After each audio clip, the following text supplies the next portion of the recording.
کے جھوٹے ہونے کی اس سے واضح دلیل اور کیا چاہیے؟ اللہ کے نبی نے فرمایا کہ امام مہدی مدینہ کے اندر پیدا ہوں گے۔ اس بدبخت کی پیدائش بہار کے اندر ہوئی۔ دنیا کے اندر امن اور شانتی کا ایسا ماحول قائم ہو جائے گا، ایسا ماحول قائم ہوگا، ایک چھوٹا سا بچہ، ایک معصوم بچہ سانپ کو لے کر کے کھیلے گا اور سانپ اس کو ڈنک نہیں مارے گا، اسے تکلیف نہیں دے گا۔ امن و شانتی کا ایسا ماحول ہوگا۔ بھائی ترکی کا یہ زلزلہ ہمیں اور آپ کو اور امیر زادوں کو، تکبر کرنے والوں کو، مالداروں کو، امیروں کو ایک پیغام دیتا ہے کہ اپنے مال پر، دولت پر، حسن پر، کسی بھی معاملے میں اللہ تبارک و تعالیٰ کے مقابلے میں گھمنڈ مت کرو۔ اللہ تبارک و تعالیٰ کی ذات وہ ہے، پل بھر میں اگر چاہے پوری دنیا تہس نہس ہو جائے۔ قرآن کی آیتیں ایک طرف، یہ شکیل ابن حنیف یہ بدبخت قرآن کی آیتوں کا منکر ہے، یہ بدبخت نبی کی حدیثوں کا منکر ہے۔ اور یہ بات آپ نوٹ کر لیں، ایسا انسان، ایسا شخص جو قرآن کا منکر ہو، جو نبی کی حدیثوں کا منکر ہو، ایسے شخص کے کافر ہونے میں کوئی دو رائے نہیں ہے۔ جس موضوع کے حوالے سے چند باتیں آپ کے سامنے عرض کرنی ہیں، بلکہ جو عنوان مجھے دیا گیا ہے وہ عنوان ہے فتنہ شکیل ابن حنیف۔ ہو سکتا ہے یہ عنوان، یہ موضوع آپ کے لیے بالکل نیا ہو، اس سے پہلے آپ نے اس کے بارے میں نہ سنا ہو، اور یہ شکیل ابن حنیف کا جو فتنہ ہے، یہ شخص کون ہے، کیا ہے، اس کے فتنے کیا ہیں، اس کے بارے میں اگر آپ نے نہیں سنا ہے تو انشاءاللہ العزیز ہم تفصیل سے اسی پر بات کریں گے آج۔ قرآن حکیم سے ایک آیت اور صحیح الجامع، جو کہ علامہ البانی رحمہ اللہ کی کتاب ہے، صحیح الجامع کی ایک روایت آپ کے سامنے پڑھا ہوں۔ آئیے پہلے ان دونوں کو سمجھتے ہیں، معنی مطلب دیکھتے ہیں، اس کے بعد پھر آگے بات کرتے ہیں۔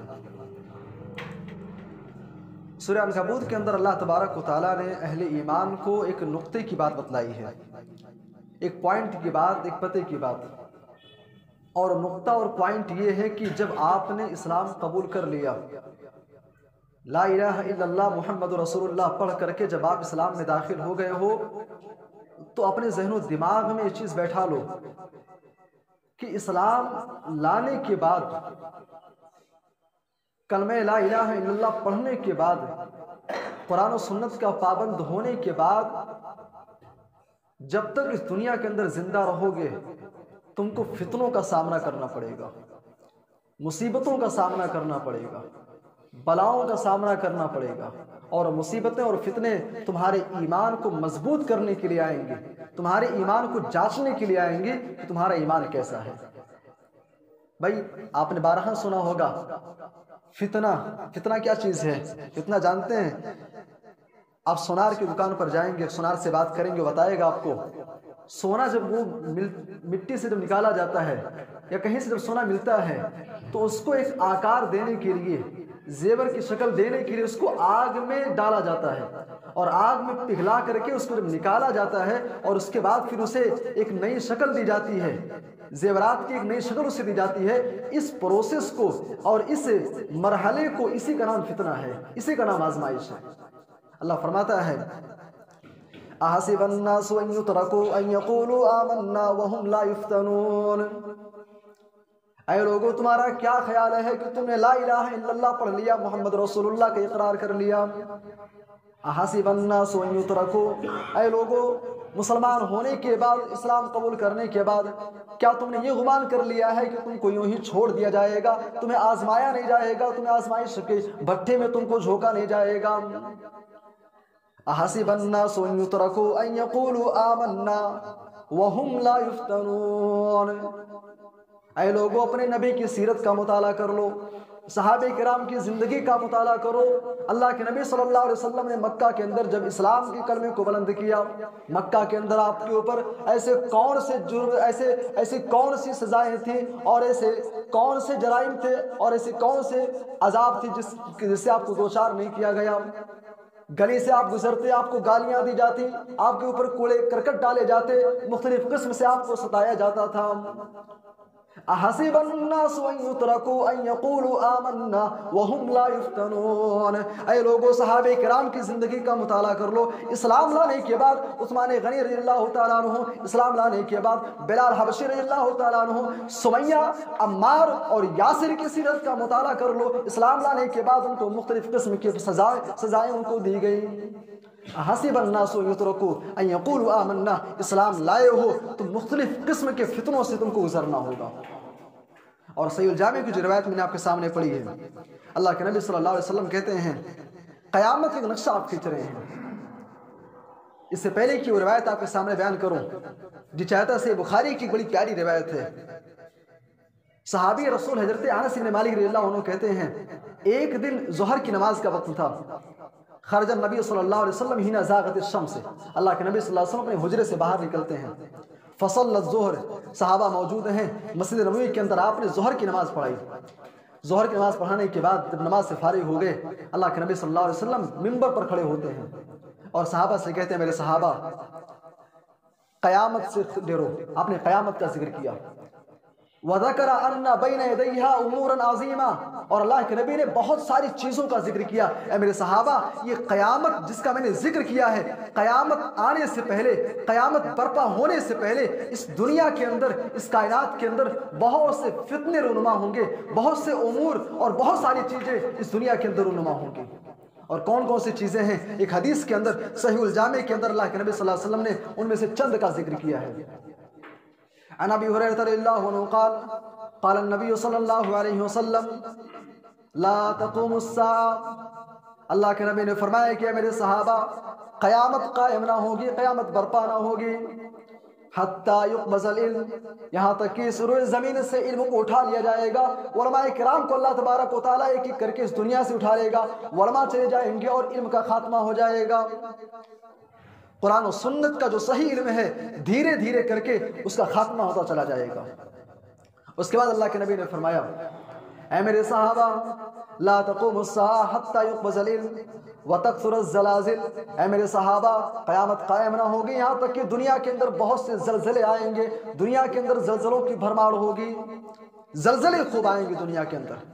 بھائی آپ نیوز دیکھتے ہوں گے، سیریا، ترکی کے حالات آپ کے سامنے ہیں، اتنا بھیانک زلزلہ چند لمحے میں، چند لمحے میں ترکی کی ایسی درگت ہوئی کہ پوری دنیا دیکھ کر کے دنگ ہے۔ بھئی اللہ تبارک و تعالیٰ کا معمولی سا جھٹکا ہمیں اور آپ کو پوری دنیا کو ہلا کر کے رکھ دیا۔ ذرا تصور کیجئے قیامت کا جو منظر اللہ کے نبی نے کھینچا ہے، قیامت کا جو نقشہ قرآن حکیم کے اندر اللہ تبارک و تعالیٰ نے کھینچا ہے، جب وہ زلزلہ آئے گا پھر کیا کیفیت ہوگی۔ بھئی ترکی کا یہ زلزلہ ہمیں اور آپ کو اور امیر زادوں کو، تکبر کرنے والوں کو، مالداروں کو، امیروں کو ایک پیغام دیتا ہے کہ اپنے مال پر، دولت پر، حسن پر، کسی بھی معاملے میں اللہ تبارک و تعالیٰ کے مقابلے میں گھمنڈ مت کرو۔ اللہ تبارک و تعالیٰ کی ذات وہ ہے پل بھر میں اگر چاہے پوری دنیا تہس نہس ہو جائے۔ اللہ کے نبی نے فرمایا ان بین یدی الساعۃ امور عظیمہ، بہت سارے امور رونما ہوں گے، علم کو اٹھا لیا جائے گا، تکثر الزلازل، زلزلے بہت آئیں گے، اور انہی میں اللہ کے نبی نے ایک چیز اور ذکر کیا اے میرے صحابہ وتظہر الفتن، دنیا کے اندر فتنے رونما ہو جائیں گے، فتنے بہت زیادہ پائے جائیں گے۔ اور آپ کو بتاتا چلوں دور حاضر کے عظیم ترین فتنوں میں سے اس وقت جس دور سے ہم گزر رہے ہیں، اس دور کے عظیم ترین فتنوں میں سے ایک بہت بڑا فتنہ ہے فتنہ شکیل ابن حنیف۔ شکیل ابن حنیف کا فتنہ، بھائی یہ کون ہے، اس کا فتنہ کیا ہے؟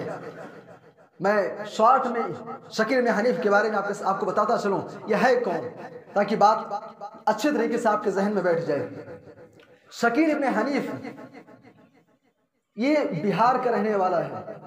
بہار میں ایک علاقہ پڑتا ہے عثمان پورہ۔ عثمان پورہ ضلع دربھنگا کا نام آپ نے سنا ہوگا، ضلع دربھنگا میں عثمان پورہ ایک جگہ ہے، یعنی بہار کا رہنے والا یہ شخص ہے۔ اس نے بنیادی طور پر جو تعلیم اس نے حاصل کی، کالج وغیرہ سے تعلیم حاصل کرنے کے بعد یہ روزی کے تلاش میں بہار سے دلی آتا ہے۔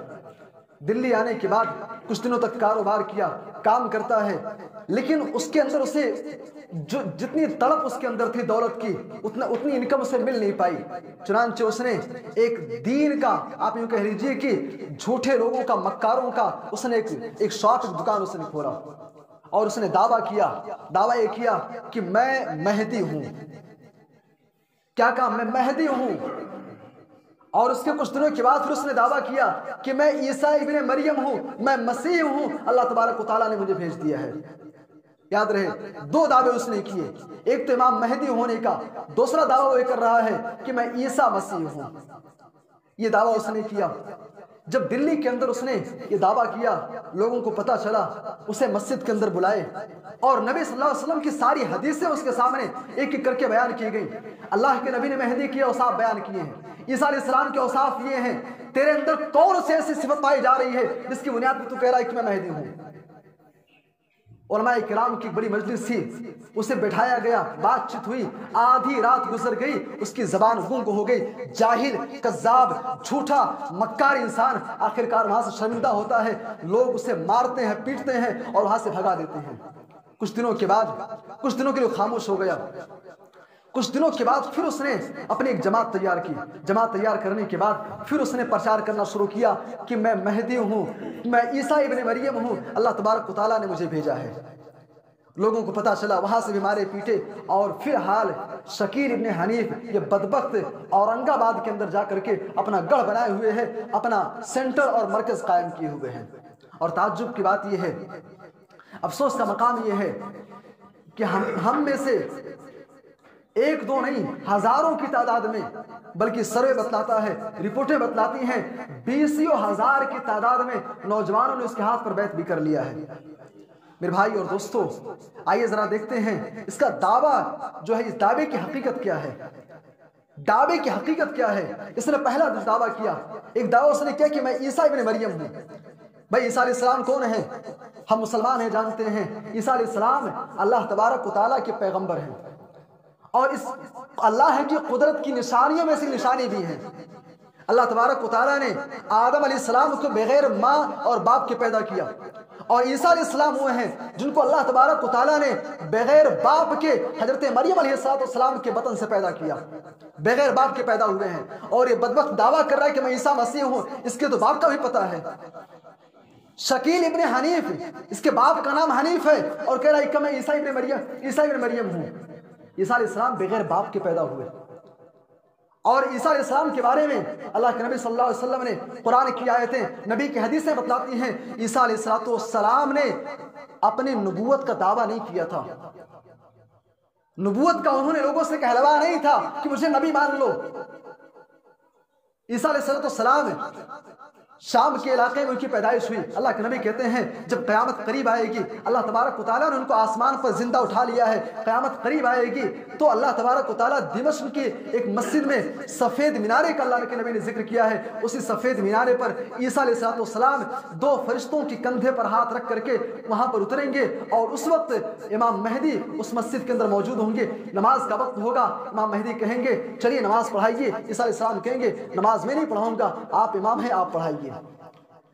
عیسیٰ علیہ السلام کے بارے میں اللہ کے نبی نے فرمایا کہ وہ دمشق کے اندر آسمان سے اتریں گے۔ یہ شکیل ابن حنیف بہار کے اندر پیدا ہوا، بہار کے اندر اس کی پیدائش ہوئی، باپ اس کا موجود ہے، باپ کا اس کا پورا نام و نسب موجود ہے، یہ کہتا ہے کہ میں عیسیٰ ابن مریم ہوں۔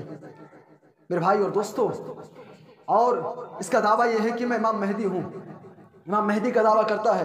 امام مہدی کون ہیں؟ جب آپ کے سامنے کبھی قیامت کا ذکر ہوا ہوگا، قیامت کی نشانیوں کا ذکر ہوا ہوگا، تو آپ نے سنا ہوگا کہ قیامت کی نشانیوں میں سے نشانی یہ بھی ہے کہ اللہ تبارک و تعالیٰ امام مہدی کو اس دنیا کے اندر، امام مہدی اس دنیا کے اندر آئیں گے، امام مہدی اس دنیا کے اندر آئیں گے، جن کے اوصاف کیا ہیں، وہ کیسے ہوں گے، کیا ہوں گے، کہاں سے ہوں گے، اللہ کے نبی نے ساری چیزیں بیان کر دی ہیں۔ آج افسوس کا مقام یہ ہے، آج مسلمان امام مہدی کے بارے میں نہیں جانتا ہے، عیسیٰ علیہ السلام کے بارے میں نہیں جانتا ہے، اور اس جاہل کو، جھوٹے کو مہدی اور عیسیٰ تسلیم کر رہا ہے۔ اللہ کے نبی صلی اللہ علیہ وسلم نے فرمایا امام مہدی جو ہیں، امام مہدی مدینہ کے اندر پیدا ہوں گے، اس کے جھوٹے ہونے کی اس سے واضح دلیل اور کیا چاہیے؟ اللہ کے نبی نے فرمایا کہ امام مہدی مدینہ کے اندر پیدا ہوں گے، اس بدبخت کی پیدائش بہار کے اندر ہوئی ہے۔ اللہ کے نبی کہتے ہیں امام مہدی جو ہیں وہ مدینہ کے اندر پیدا ہوں گے، ان کا نام جو ہوگا میرے نام پر ہوگا، اسمہ کا اسمی، ان کا میرا نام محمد ہے، ان کا نام محمد ہوگا، اور اس کا نام کیا ہے؟ شکیل اس کا نام ہے۔ اللہ کے نبی نے فرمایا کہ میرے باپ کا نام عبداللہ ہے، اور امام مہدی جو دنیا کے اندر آئیں گے ان کے باپ کا نام بھی عبداللہ ہوگا۔ اس کے باپ کا نام کیا ہے؟ اس کے باپ کا نام حنیف ہے۔ افسوس کا مقام ہے اتنی واضح چیزیں ہونے کے باوجود آج امت کے ایک بہت بڑا طبقہ اس کے بہکاوے میں آ گیا ہے۔ اور اللہ کے نبی کہتے ہیں امام مہدی کے بارے میں نبی کی حدیثیں پڑھیے، آپ تاریخ آپ پڑھیے، اللہ کے نبی صلی اللہ علیہ وسلم کہتے ہیں امام مہدی کسی سے کہلوائیں گے نہیں کہ مجھے امام مہدی تسلیم کر لو، کسی سے یہ نہیں کہیں گے کہ میں امام مہدی ہوں، اللہ تبارک و تعالیٰ نے مجھے بھیجا ہے، میرے ہاتھ پر بیعت کرو۔ امام مہدی ایسی کچھ بات نہیں کریں گے، مدینہ کے اندر ہوں گے، مدینہ کے اندر پیدائش ہوگی، پلیں گے بڑھیں گے ایک عام انسان کی طرح، خطا کار بھی ہوں گے، گنہگار بھی ہوں گے۔ اللہ کے نبی کہتے ہیں ایک دور ایسا آئے گا، ایک زمانہ ایسا آئے گا کہ مدینہ کے اندر بادشاہ کا انتقال ہو جائے گا، سعودی کے بادشاہ کا انتقال ہوگا، سعودی کے بادشاہ کی جو وفات ہو جائے گی، لوگ بڑے پریشان ہوں گے کس کو خلیفہ بنایا جائے۔ امام مہدی اس وقت سے مدینہ کے اندر ہوں گے، وہاں سے جا کر کے وہ خانہ کعبہ میں پناہ لیں گے، خانہ کعبہ کے اندر ہوں گے، لوگ اللہ کے نبی کی حدیثیں ان کے سامنے موجود ہیں، حدیثیں ان کے سامنے ہوں گی، اوصاف ان کے سامنے ہوں گے، وہ دیکھیں گے اور امام مہدی کو پہچان لیں گے کہ بس کرو، اللہ کے نبی نے جن کے بارے میں آپ نے پیغام دیا تھا، بتلایا تھا، پیشن گوئی کی تھی، آج ہمارے سامنے موجود ہیں، اور ایک کے بعد دیگرے لوگ جا کر کے ان کے ہاتھ پر بیعت کریں گے۔ اور اللہ کے نبی کہتے ہیں امام مہدی خطا کار ہوں گے، ایک عام انسان ہوں گے، لیکن اللہ تبارک و تعالیٰ ایک رات میں امام مہدی کو اصلاح کر دے گا، ان کو درست کر دے گا، ان کو امامت کے لیے تیار کر دے گا۔ اللہ کے نبی کہتے ہیں اب ذرا تصور کیجئے یہ شخص بہار کے اندر پیدا ہوا، بہار کا رہنے والا شخص اورنگ آباد میں جا کر کے چھپ کر کے بیٹھا ہوا ہے، اور لوگ اس کو امام مہدی تسلیم کر رہے ہیں۔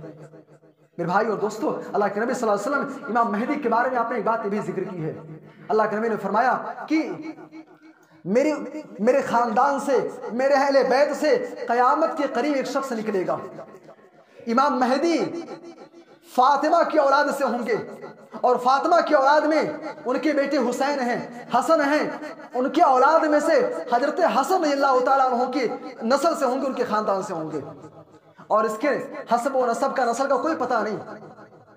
اللہ کے نبی نے فرمایا کہ فاطمہ کی اولاد سے ہوں گے۔ یہ بہار کا رہنے والا شخص دعویٰ کر رہا ہے کہ امام مہدی ہوں۔ اچھا ایک بات یہ بھی جان لیں آپ کہ آخر امام مہدی جو ہیں وہ حسن کی اولاد سے کیوں ہوں گے؟ بھئی حسین بھی ہیں، ان کی اولاد سے کیوں نہیں ہوں گے؟ تو آپ کو معلوم ہونا چاہیے، اگر تاریخ آپ پڑھتے ہوں گے، اللہ کے نبی کی وفات کے بعد خلیفہ کون بنے؟ ابو بکر صدیق رضی اللہ عنہ، ان کے بعد حضرت عمر، ان کے بعد عثمان غنی، عثمان غنی کے بعد حضرت علی۔ حضرت علی جب خلیفہ بنتے ہیں تو ان کے دور میں آپ جانتے ہیں امیر معاویہ رضی اللہ تعالیٰ عنہ اور حضرت علی کے درمیان سن 35 ہجری سے لے کر کے سن 40 ہجری تک بڑی جنگیں ہوئی ہیں، بڑے مارکے ان کے درمیان ہوئے ہیں۔ جنگ صفین آپ جانتے ہی ہوں گے، حضرت علی رضی اللہ تعالیٰ عنہ کو باغیوں نے دھوکے سے قتل کر دیا۔ شہادت ملنے کے بعد اب بات یہ تھی کہ خلافت کن کے ہاتھ میں دی جائے، بیعت کن کے ہاتھ پر کی جائے؟ تو حضرت علی کے جو بڑے صاحبزادے تھے حضرت حسن رضی اللہ تعالیٰ عنہ، حضرت حسن رضی اللہ تعالیٰ عنہ کے ہاتھ پر لوگوں نے بیعت کیا۔ بیعت کرنے کے بعد تقریباً 6 مہینے تک حضرت حسن رضی اللہ تعالیٰ عنہ کے ہاتھ میں خلافت رہی۔ اس کے بعد جب انہوں نے ماحول کا جائزہ لیا، حالات کا جائزہ لیا، تو انہوں نے حضرت حسن رضی اللہ تعالیٰ عنہ نے خلافت کو امیر معاویہ کے ہاتھ میں دے دیا، خلافت امیر معاویہ کے ہاتھ میں دے دیا۔ آج شیعان علی، آج ہمارے وہ شیعہ حضرات جو امیر معاویہ کو گالیاں دیتے ہیں، میں پوچھتا ہوں اگر امیر معاویہ غلط تھے، اگر ان کی خلافت غلط تھی، تو تمہارے امام معصوم حضرت حسن رضی اللہ تعالیٰ عنہ نے، حضرت حسین نے امیر معاویہ کے ہاتھ پر بیعت کیوں کیا تھا؟ حضرت حسن رضی اللہ تعالیٰ عنہ نے خلافت امیر معاویہ کے ہاتھ میں دے دی، اور اس کے بعد قیامت سے قریب اللہ تبارک و تعالیٰ حضرت حسن کی اولاد سے امام مہدی کو اللہ پیدا کرے گا۔ امام مہدی اس دنیا کے اندر آئیں گے اور عرب کے اوپر وہ حکومت کریں گے۔ یہ بات یہ بھی جان لیں آپ جب وہ ظاہر ہوں گے، اچھا ایک بات جان لیں، وہ ظاہر نہیں ہوں گے بلکہ ان کی پیدائش ہوگی، ان کی آمد ہوگی۔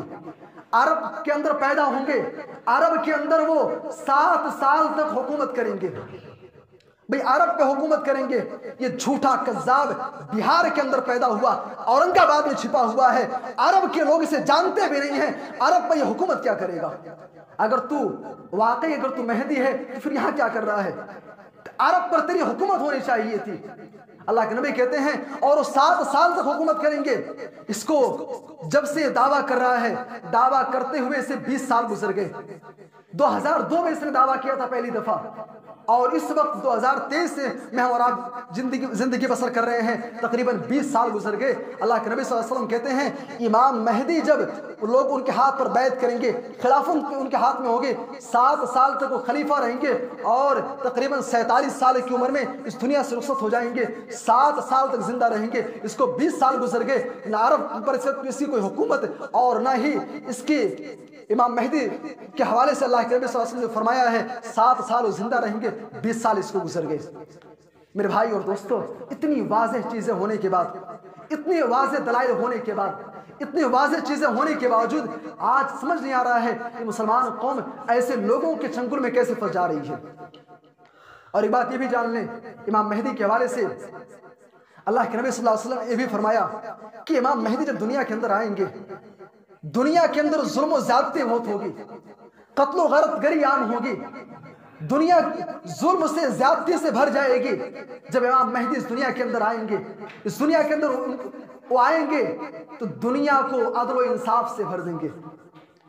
اب اس جاہل سے کوئی پوچھے دنیا کے اندر اتنے کرپشن پائے جا رہے ہیں، 20 سال تجھے گزر گئے، دنیا سے کرپشن کا خاتمہ کیوں نہیں ہوا؟ اللہ کے نبی نے امام مہدی اور حضرت عیسیٰ علیہ السلام کے بارے میں ایسی سی باتیں فرمائی ہیں، آپ سن کر کے دنگ رہ جائیں گے۔ اللہ کے نبی کہتے ہیں جب عیسیٰ علیہ السلام دنیا کے اندر آئیں گے، عیسیٰ علیہ السلام دنیا کے اندر آئیں گے، دنیا کے اندر امن اور شانتی کا ایسا ماحول قائم ہو جائے گا، ایسا ماحول قائم ہوگا، ایک چھوٹا سا بچہ، ایک معصوم بچہ سانپ کو لے کر کے کھیلے گا اور وہ سانپ اس کو ڈنک نہیں مارے گا، اسے تکلیف نہیں دے گا۔ امن و شانتی کا ایسا ماحول ہوگا، سانپ بچے کو ڈسے گا نہیں۔ اور اللہ کے نبی یہاں تک کہتے ہیں اتنا چین و سکون دنیا کے اندر آ جائے گا، ایسی برکت آ جائے گی، لوگ اتنے خوشحال ہو جائیں گے۔ اللہ کے نبی کہتے ہیں کہ آج شیر کا نام سن کر کے لوگ لمحے بھر کے لیے ڈر جاتے ہیں۔ ایسا دور آ جائے گا، ایسا ماحول ہوگا کہ ایسے موقع پر بکریاں، گائے، شیر، چیتے سب ایک ساتھ مل کر کے نہر پر پانی پیئیں گے اور کوئی کسی کو نقصان نہیں پہنچائے گا۔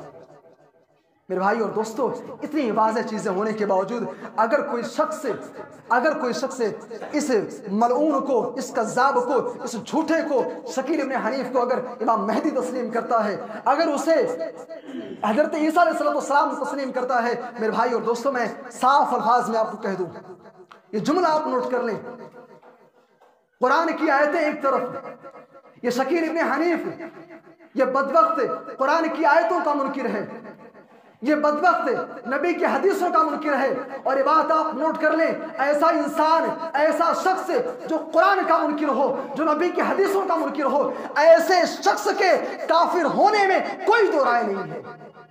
ایسا شخص اسلام سے خارج ہے، ایسا شخص مرتد ہے، ایسے شخص کا اسلام سے کوئی تعلق نہیں ہے۔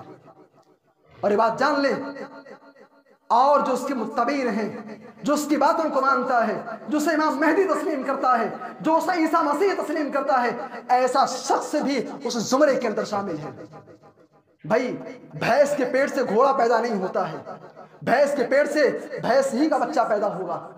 تو جو شخص اس کو امام مہدی تسلیم کرتا ہے، ایسا شخص بھی کفر کے زمرے میں آئے گا، ایسا شخص بھی نہایت ملعون ہے، بدبخت ہے۔ سامعین کرام، آخر میں ایک سوال کا جواب دے کر کے بات ختم کرتا ہوں۔ سوال یہ ہے، اتنی ساری واضح دلیلیں ہونے کے باوجود لوگ اس کے چنگل میں کیوں پھنس رہے ہیں؟ اور ایسے موقع پر ہماری ذمہ داری کیا بنتی ہے؟ ہمیں کیا کرنا چاہیے؟ میں بڑے ہی ذمہ داری کے ساتھ یہ بات کہنا چاہوں گا۔